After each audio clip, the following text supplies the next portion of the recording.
நம்ம பாக்குற வீடியோ என்ன அப்படின்னு சொல்லி பாத்தீங்கன்னா, பேசாம அலட்சியப்படுத்தின உறவு உங்ககிட்ட திரும்ப வந்து பேசணும் அப்படின்னு சொல்லி ஏங்க வைக்கணும்னா, இந்த ஒரு வார்த்தை மட்டும் நீங்க சொன்னா போதும். நிச்சயமா அவங்க நீங்க பேசணும், அதுவும் திரும்ப வந்து பேசணும் அப்படின்னு சொல்லி ஏங்கி தவிப்பாங்க. இந்த ஒரு வார்த்தைக்கு அவர் அவ்வளவு பவர் இருக்கு. இது உங்க வாழ்க்கைக்கு பயனுள்ளதா இருக்கும் அப்படின்னு சொல்லி நினைக்கிறேன். அதனால லாஸ்ட் வர ஸ்கிப் பண்ணாம பாருங்க. இப்ப நம்ம வீடியோக்குள்ள போகலாமா? பாருங்க, சில உறவுகள் ரொம்ப நேசிக்கும், ரொம்ப அன்பு தரும். அதுவும் நீங்க அவங்க வாழ்க்கையில ஒரு முக்கியமான நபர் அப்படின்னு சொல்லி உங்களை உணர வைக்கும்படியான அந்த அன்பு திடீர்னு பேசாம விலகி போகும். இப்படி விலகி போன உடனே மனசளவுல காயப்பட்டு, எதனால இவங்க பேசாம இருக்காங்க, நம்ம என்னதான் தப்பு பண்ணணும் அப்படின்னு சொல்லி நீங்க மனசளவுல வேதனையோட இருந்துட்டு இருக்கலாம். இப்படி உங்ககிட்ட பேசாம அலட்சியப்படுத்தின உறவு திரும்ப வந்து பேசணும் அப்படின்னு சொல்லி எல்லாம் யோசிப்பீங்க. உண்மையா இல்லையா? இப்போ அந்த உறவு திரும்ப வந்து பேசுறதுக்கு முன்னாடி எதுக்காக அலட்சியப்படுத்துறாங்கன்னு சொல்லி நம்ம தெரிஞ்சுக்கணும். தெரிஞ்சுக்கிட்டா மட்டும்தான் அவங்க உங்களை நோக்கி தேடி ஓடி வர வைக்க முடியும். முதல்ல என்ன அப்படின்னா, உங்க மீது உள்ள இன்ட்ரெஸ்ட் வந்து கம்மி ஆகுறதுனால. முதல்ல உங்களை பற்றி எதுவுமே அறிஞ்சிருக்க மாட்டாங்க, உங்களை பற்றி எதுவுமே அவங்களுக்கு தெரியாது. உங்களை பார்த்தா ஏதோ பெரிய உலகத்துல இருக்கிற பெரிய மனிதர்களை பார்த்தது மாதிரி ரொம்ப நேசிப்பாங்க. ஆனா நாட்கள் செல்ல செல்ல உங்களை பற்றின விஷயங்களா நீங்க அவங்க உங்க மீது அன்பா இருக்காங்க அப்படின்னு சொல்லி ஷேர் பண்ண தொடங்குனீங்க தானே? அதுக்கு பிறகு உங்களை பற்றின விஷயங்கள் எல்லாமே நீங்க அவங்ககிட்ட ஷேர் பண்ண பிறகு உங்க மீது உள்ள இன்ட்ரெஸ்ட் ஸ்டெப் பை ஸ்டெப்பா குறையும். அதனாலதான் அன்பை கூட அளந்து கொடுக்கணும்னு சொல்றேன். அன்பை காணிக்கிறேன் அப்படின்னு சொல்லி அவங்க தேடுறதுக்கு முன்னாடி டான்னு போய் நிற்கிறது. அப்போ அவங்க மனசுல ஒரு வித எண்ணங்கள் புறப்படும். அது என்ன அப்படின்னா, இந்த நபரை எப்பனாலும் பார்த்துக்கலாம், எப்பனாலும் பேசிக்கலாம் அப்படின்னு சொல்லி உங்களை பற்றின அந்த எண்ணம் அவங்களுக்கு தோன்றும் போது நிச்சயமா அவங்க உங்களை அலட்சியப்படுத்த செய்வாங்க.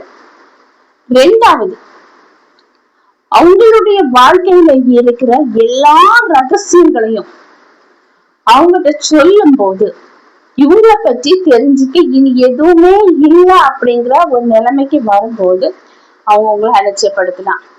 எக்ஸாம்பிளுக்கு சொல்றேன், ஒரு அழகான ஃப்ரூட்ஸ் இருக்கு. அந்த ஃப்ரூட்ஸை சாப்பிட முடியாத ஒரு சூழ்நிலை இருக்கும் போது அந்த ஃப்ரூட்ஸை பார்க்கும்போது உங்களுக்கு அதை எப்படியாவது வாங்கி சாப்பிடணும், அதனுடைய டேஸ்ட் எப்படி இருக்கு அப்படின்னு சொல்லி அறிஞ்சுக்கணும் அப்படின்னு சொல்லி எல்லாம் விரும்பும்ல.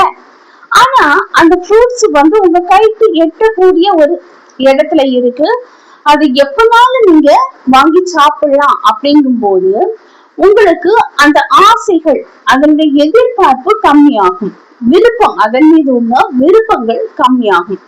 அதுதாங்க எல்லா விஷயங்களும் உங்களை பற்றின விஷயங்களும் அவங்களுக்கு தெரியும் போது இவங்க தானே, இதுதானே அப்படிங்கிற அந்த அலட்சியம் பெருகும். அதனால உங்களை பற்றின ரகசியங்கள் எல்லாத்தையும் அவங்க கிட்ட ஷேர் பண்ணாதீங்க. கொஞ்சம் உங்களை பற்றின ரகசியங்கள் இருப்பது நல்லது. மூணாவது பாத்தீங்கன்னா, அலட்சியம். தேவைப்படும் போது வரக்கூடிய பாசமும் உங்களை கொண்டுள்ள தேவைகள் அனைத்து முடிந்த பிறகு அலட்சியமும் ஏற்படும். சரி, இப்ப ஏதோ ஒரு ரீசன்ல உங்களை அலட்சியப்படுத்துறாங்க தெரிஞ்சிருச்சுல்ல. அப்போ இப்படி அலட்சியப்படுத்துற உறவுகள் உங்களை தேடி வரணும் அப்படின்னா நீங்க செய்ய வேண்டிய செயல், முதல்ல எனி டைம் அவங்களுக்கு அவைலபிளா இருக்காதீங்க. உங்களை பாக்குறதே ரேர். நீங்க எனி டைம் பிஸியா உங்களை வச்சுக்குங்க அப்படின்னு சொல்லுவேன். நீங்க உங்களை எனி டைமா பிஸியா வச்சுட்டு உங்க வாழ்க்கையில் கவனத்தை செலுத்துங்க. இப்படி உங்க வாழ்க்கையில நீங்க கவனத்தை செலுத்தும் போது உங்களை பார்க்க கஷ்டம், உங்கள்கிட்ட பேச கஷ்டம் அப்படிங்கிற ஒரு நிலைமைக்கு அவங்க தள்ளப்படணும். இன்னொன்னு, உங்களுக்குன்னு ஒரு கோலை வச்சுக்குங்க. அதை அடையணும் அப்படின்னா விடாமுயற்சியோட செயல்படணும். நீங்க எனி டைம் நீங்க ஹார்ட் ஒர்க் பண்ணிக்கிட்டே இருங்க. என்னைக்காவது ஒரு நாள் சக்சஸ் ஆவீங்க. அதே போல அந்த நபர் உங்களை தேடி வரணும் அப்படின்னா அவைலபிளா இல்லாம கொஞ்ச நாள் அமைதியா உங்க வாழ்க்கையில போக்கஸ் பண்ணிட்டு அவங்கள பார்க்கிற சூழ்நிலை வரும்போது அவங்க கிட்ட பேசக்கூடிய ஒரு சூழ்நிலை நிச்சயமா வரும். ஏற்கனவே அவங்க இல்லாம நீங்க சந்தோஷமா வாழும் போது அவங்களுக்கு ஒரு கன்ஃபியூஸ் ஆகும். நம்ம இல்லைனாலும் இவங்க நிச்சயமா சந்தோஷமா வாழ்ந்துருவாங்க அப்படின்னு சொல்லி ஒரு முடிவுக்கு வந்த பிறகு நீங்க அவங்கள்ட்ட போய் பேசக்கூடிய வார்த்தை என்ன தெரியுமா? நீ அலட்சியப்படுத்திட்டு போயிட்ட, நான் ஏதோ ஒரு தவறு பண்ணிருந்தா என்னை மன்னிச்சுக்கோ, ஆனா நீ இல்லாத வாழ்க்கையை நான் மிஸ் பண்றேன். பாருங்க, நீங்க எவ்வளவுதான் அவங்க மீது மன காயப்படும்படியா நடந்தாலும் மன்னிக்கிறேன் அப்படிங்கிற அந்த வார்த்தையை நீங்க சொல்லும் போதும் அதை விட பவர்ஃபுல்லா அவங்க திங்க் பண்ணணும் அப்படின்னு சொல்லி யோசித்தீங்கன்னா, நான் ஒன்ன மிஸ் பண்றேன், நீ இல்லாத வாழ்க்கையில ஏதோ ஒண்ணு மிஸ் பண்ண மாதிரி ஒரு ஃபீல், உன்னுடைய அன்பை நான் மிஸ் பண்றேன், உன்னுடைய அக்கறையை நான் மிஸ் பண்ணிட்டேன் அப்படின்னு சொல்லி நீங்க சொல்லும் போது அவங்களுடைய இருதயம் உருக தொடங்கும். உங்க மீது அன்ப பொழிய வர இந்த வார்த்தை அங்க கிரியை பண்ணும். அதனால இது மென்மையா அமைதியா கண்களை பார்த்து சொல்லும் போது உண்மையா அன்பு வச்சிருந்தாங்க அப்படின்னா நிச்சயமா அந்த அன்பு உங்களை சேர்த்து வைக்கும். உங்க வாழ்க்கையில ஒரு உறவு வந்தது அப்படின்னா அந்த உறவு காணிக்கிற அந்த அன்புக்கு அடிமையாகாமல் நீங்க உங்க மீது கவனத்தை செலுத்தணும். இன்னைக்கு பாருங்க, இந்த உலகத்துல ஏதோ ஒரு உறவு முன்பின் தெரியாம வந்து அன்பை கொட்டி கொடுத்த உடனே உண்மையா அன்பு வச்சிருக்காங்க அப்படின்னு சொல்லி தனக்கிட்ட இருக்கிற எல்லா காசுகளை இழந்தவங்களும் இருக்காங்க. ஆனா அந்த உண்மையான அன்பு அந்த நபர் வச்சிருக்காங்களா அப்படின்னு சொல்லி ஒண்ணுக்கு பல முறை யோசிங்கன்னு சொல்லுவேன். ஏன்னா இன்னைக்கு உள்ள உலகத்துல பச்சோந்தி மாதிரி நேரத்துக்கு தகுந்தது மாதிரி குணநலங்களை மாற்றக்கூடிய உலகம் மனிதர்கள் நிரம்பி இருக்கிறாங்க. அவங்களுக்கு அதெல்லாம் ஒரு பெரிய விஷயமாவே இல்லை. அப்போ உண்மையா நேசிக்கிற ஒரு நபர்கிட்ட போய் நான் உன்னை மிஸ் பண்றேன், நீ இல்லாத வாழ்க்கையை என்னால வாழ முடியாது அப்படின்னு சொல்லி நீங்க உண்மையான அன்போடு அவங்ககிட்ட சொல்லும் போது அந்த நபரும் உங்க மீது உண்மையா அன்பு வச்சிருந்தாங்கன்னா நிச்சயமா எப்படியாவது உங்களுடைய தன்னம்பிக்கை, அதாவது உங்க வாழ்க்கையில நீங்க உங்க கோலுக்காக உழைக்கிற உழைப்பும் உங்க மேன்மையும் நீங்க அவங்க இல்லாமல் மிஸ் பண்றேன் அப்படின்னு சொன்ன அந்த வார்த்தைகளும் சேர்ந்து அவங்க உங்ககிட்ட பேசணும், திரும்ப வந்து பேசணும், அவங்கள மிஸ் பண்ணிடக்கூடாது.